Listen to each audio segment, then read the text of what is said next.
សូមចម្រើនពរចំពោះអស់លោកស្រីដែលជាពលរដ្ឋ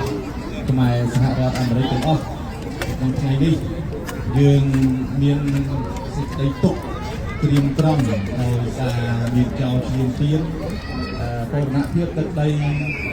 មានប្រភពកំណើតរបស់យើងគឺប្រទេសជាម្ចាស់កម្ពុជាព្រោះគាត់ថាយើងទាំងអស់គ្នាបានជៀសខ្លួន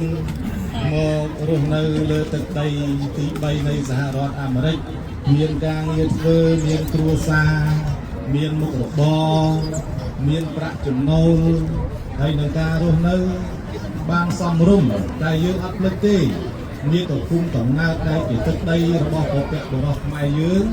តាំងពីបុរាណបន្សល់ទុកឲ្យយើងអត់ដែលភ្លេចសោះឡើយទោះបីថាយើងមករស់នៅក្នុងទឹកដីគេឆ្ងាយក៏ក្នុងចិត្តគំនិតរបស់យើងក្នុងបេះដូងរបស់យើងនៅគិតថាយើងគឺជាឈាមខ្មែរទាំងអស់គ្នាចឹងហើយបានជានៅក្នុងថ្ងៃនេះទាំងប្រសង់ទាំងក្រហមក្នុងនាមជាពុទ្ធសាសនិកជនផងក្នុងនាមជាឈាមជ័រខ្មែរមួយរូបផងបានមកជួបជុំគ្នាក្នុងទីនេះដើម្បីធ្វើ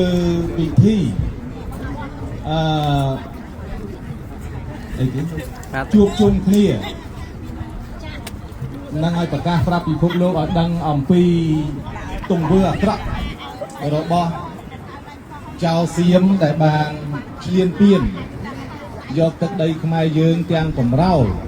ដោយមិនបានមើលអំពីប្រវត្តិសាស្ត្រពិតថាទឹកដីខ្លួនឯងមានប្រមាណប៉ុណ្ណាមកដល់សពថ្ងៃនេះសូម្បីតែសពថ្ងៃគាត់រស់នៅលើទឹកដីរបស់ខ្មែរយើងតាំងពីបុរាណមកក៏គាត់អត់ដឹងថាគាត់បានលួចទឹកដីយើងពីមុនដែររហូតដល់សពថ្ងៃនេះយើងមិនដែលអើពើទេថានឹងចង់បានទឹកដីរបស់យើងដែលបាត់បង់តាំងពីដើមមកនោះទៅលើទឹកទៅលើកណ្ដាប់ដៃសៀមយើងអត់ដែលនឹកនាចង់បានមកវិញទេតែសៀមទៅវិញទេដែលចង់បានទឹកដីរបស់យើងដែលនៅស្អល់ប្រមាណខែចុងក្រោយនេះគឺ24ខែជាងនេះរហូតដល់ធ្វើការឈ្លានពានទាំងកម្លាំងប្រដាប់អាវុធស្មើជើងទាំងកម្លាំងប្រដាប់អាវុធលើអាកាសឡោមចូលលើទឹកដីណាធ្វើការឈ្លានពានទឹកដីខ្មែរយើងក៏ធ្វើបាបប្រជាពលរដ្ឋបំផ្លាញនៅហេដ្ឋារចនាសម្ព័ន្ធមានផ្លូវថ្នល់មានស្ពានមានសាលារៀនមានមន្ទីរពេទ្យមានវត្តអារាមជាពិសេសគឺផ្ទះសម្បែងរបស់ប្រជាពលរដ្ឋធ្វើឲ្យប្រជាពលរដ្ឋនៅជាប់បណ្ដាព្រំដែនសៀមខ្មែរទាំងអស់ធ្វើការភៀសសឹកមិនហ៊ានរស់នៅក្នុងគេហដ្ឋានរបស់ខ្លួនទៅដេកសំងំតាមព្រៃតាមវត្តអារាមនិងដើម្បីរកទីកន្លែងសុវត្ថិភាពចឹងទេខ្ញុំប្រកាសណាអាត្មាភាពទោះបីថាខ្ញុំប្រកាសណាអាត្មាភាពបានមករស់នៅលើទឹកដីអាមេរិកក៏ដោយចុះក៏សូមសម្ដែងនៅសមានចិត្តត្រេកអរយ៉ាងក្រៃលែងបំផុតចំពោះអស់លោកដែលជាសាធុសប្បុរសទាំងអស់ទាំងនៅក្នុងប្រជាជាតិកម្ពុជាក៏ដូចជាអស់លោកដែលរស់នៅលើទឹកដីនៃសហរដ្ឋអាមេរិកគ្រប់រដ្ឋនិងអស់លោកដែលរស់នៅក្នុងគ្រប់បណ្ដាប្រទេសលើពិភពលោកដែលជាជនជាតិខ្មែរហើយបានធ្វើការ donate ធ្វើការបរិច្ចាគធនធានរួបរวมគ្នាដើម្បីឲ្យតំណាងខ្មែរយើងនៅប្រជាជាតិកម្ពុជា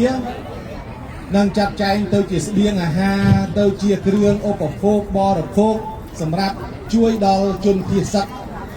របស់ខ្មែរយើងផងសម្រាប់ជួយដល់ទាហាន